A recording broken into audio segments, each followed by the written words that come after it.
Ha ha ha ha. Good stuff.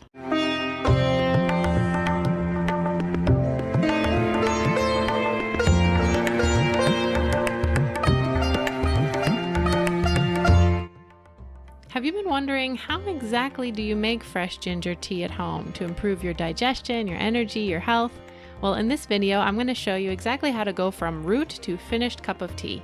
And if you stay to the end, I'll share some surprising connections between your digestion and your emotions that you won't want to miss. Let's get started.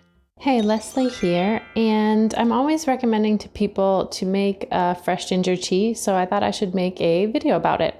This is a common remedy for all sorts of digestive complaints, and ginger is one of the strongest home remedies in Chinese medicine that can really help regulate the digestive system, and also what we call warms up digestion because it's quite a warm herb.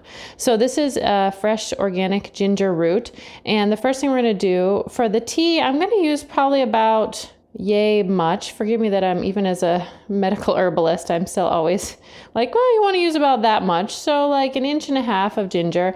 And I remove some of the skin. Sometimes you can just take the back non-sharp side of the knife and kind of like just scrape off the light parts. I find that this helps take the skin off without like removing too much, but sometimes that's not possible and I will just kind of take the skin off. So I'm going to do that for this piece, and I usually do that while it's all together. Like I don't cut it and then take it off just because it's easier to hold on to the root. Sometimes to get into these little crevices, you do kind of have to cut off the little arm guy there, just because that's the only way you can kind of get in there. And if you're really hurting, digestive wise, like if you're in a place where all of a sudden you've got like terrible stomach upset or you feel like you ate something funny, you can actually just take a little nub of ginger and just start chewing on that. It's pretty strong, but that's also a good remedy in a pinch. So, whoo, that's hot. Spicy. I find that the best way to eat fresh ginger is slowly. So I put it in my mouth and I don't go like right into chewing the crap out of it. I just like gently touch it with my teeth over time and I eat it over the course of like 15 to 20 minutes. And then the heat is a little more bearable. So now what I'm going to do, I'm going to use about this much ginger and I'm just going to cut them into little medallions. This is enough for sort of one person for a small pot. And here is my small saucepan. I'm just going to put those guys in there. And I'm going to cover them with water. So now you can see I've covered it with water. And this is not an exact science. Usually it's about, this finger length above where the water line is. And it doesn't have to be perfect, but you want to make sure to put enough in there so that the pot isn't going to boil down and ruin your pot. So be generous with the amount of water. And you get extra bonus points if you leave this overnight. So if I had time, what I would do is I would cover it with water and then I would maybe just cover the pot and I'd leave it soak in water overnight. Because ginger is a root, it takes a little more oomph to get its medicine out of there than compared to like an herb that is a flower or a leaf. So whereas those types of plant material give up their medicine a little bit easier, you can kind of see that like when you pour boiling water over peppermint, a lot of those phytochemicals and the properties of peppermint are very easily coming out. That's why you get that strong smell. With ginger, it's a root, so we need to usually boil it or soak it for a little bit longer to get the medicinal properties. So now we're just going to put it on the stove and I'm going to put it on high. What we're going to do is we're going to let it come to a boil. So I put it on high so it comes to a boil. And then once it comes to a boil, we're just going to cover and simmer for 20 minutes. So it's pretty simple.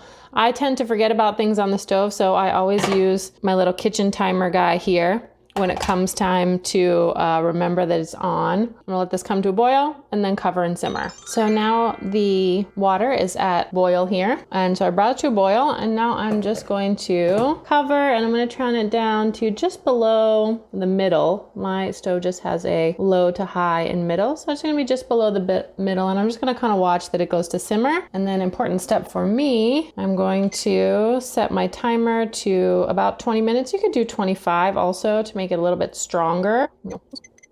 And we'll come back and check. One of the other things to note about digestion is that, traditional medicine, whether it's Ayurveda or Chinese medicine, Asian medicine, recognizes that what's going on in our bodies is not separate from our mind and emotions. And I've noticed over 10 plus years of clinical practice and working with people that when we're having a lot of chronic digestive disorder issues, we're often having issues around what we call the earth element, receiving self-confidence, nourishment, being able to really ask for help.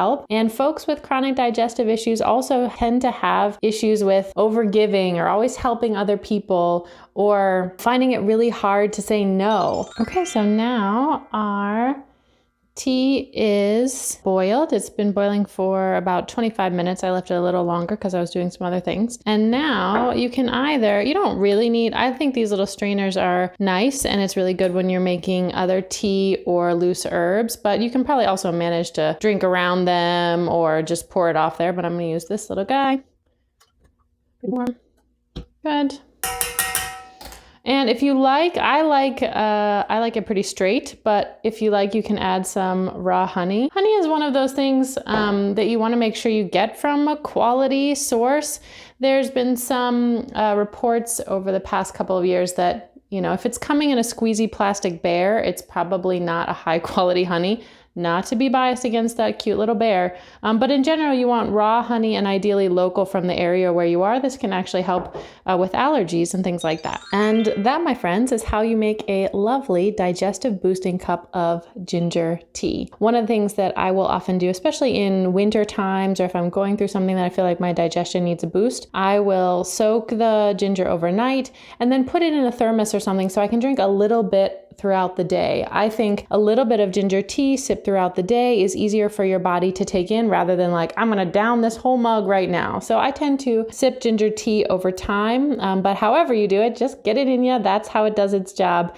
And may this be a helpful boost to your digestion. If you are noticing that you've got a chronic digestive situation, these kind of issues are important to look at in your life. And this is one of my specialties. I help women and men who get it, people who are seekers and empaths and sensitive folks, really make breakthroughs by tapping into what I call the subtle body, or the way that your mind-body system works in a technical way. And often, even though people are making strides maybe with their naturopath or their acupuncturist on digestive things on the outside, what they're not getting to is that deeper emotional inner block in the subtle body that really makes all the difference in healing. So if that's you, check out the links below. Maybe I can help, and we've got lots more resources around boosting your digestion inwardly and outwardly. See you next time.